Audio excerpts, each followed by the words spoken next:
నేను సంక్రాంతికి ఇక్కడ 14th రిలీజ్ చేయాలని ఫిక్స్ అయ్యాను. కానీ ఓవర్సీస్లో షెడ్యూల్ ప్రకారం వాళ్ళకి ఫ్రైడే నుంచి ఉంటుంది. సో నా డిస్ట్రిబ్యూటర్లు ఎప్పటి నుంచో అడుగుతున్నారు, సార్ మేము మాకు ఒకరోజు ఛాన్స్ ఇవ్వండి, మేము ముందు రిలీజ్ చేయాలి అని. మీ అందరికి గుర్తుందో లేదో, హ్యాపీ డేస్ కూడా ఇలాంటి సిచ్యువేషనే నాకు వస్తే యూఎస్లో ఒకరోజు ముందు 2007లో హ్యాపీ డేస్ ఒకరోజు ముందు రిలీజ్ చేసాం.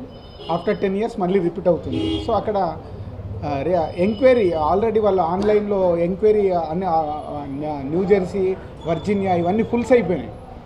సో వాళ్ళు ఆల్రెడీ ఆన్లైన్లో ఓపెన్ చేశారు. సో ఇంకా డిస్ట్రిబ్యూటర్స్ అడుగుతూ ఉంటే సరే ఎలాగో ఒకసారి చేశాం కదా హ్యాపీ డేస్, ఈసారి కూడా చేద్దామని చేస్తున్నాం.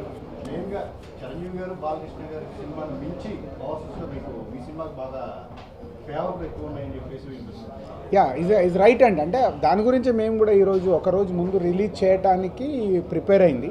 సో ఓవర్సీస్లో ఎప్పుడు ఒక యూత్ఫుల్ ఫ్యామిలీ ఎంటర్టైనర్స్ని లైటర్ వే సినిమాల్ని వాళ్ళు ఎక్కువ లైక్ చేస్తారు. సో దానివల్లేనేమో శతమానం భవతికి ఓవర్సీస్లో చాలా హైప్ ఉంది.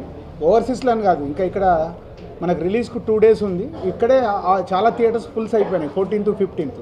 సో ఆడియన్స్ రెడీగా ఉన్నారు, శతమానం భవతి కోసం వెయిటింగ్లో ఉన్నారు. మేబీ ఆ టైటిల్ కావచ్చు, మేము ఇస్తున్న ప్రమోషన్ కావచ్చు, శర్వానంద్ సినిమాల వల్ల కావచ్చు. సో ఇది దానివల్ల ఎంక్వైరీస్ డెఫినెట్గా రీచ్ అవుతాం. Thank you.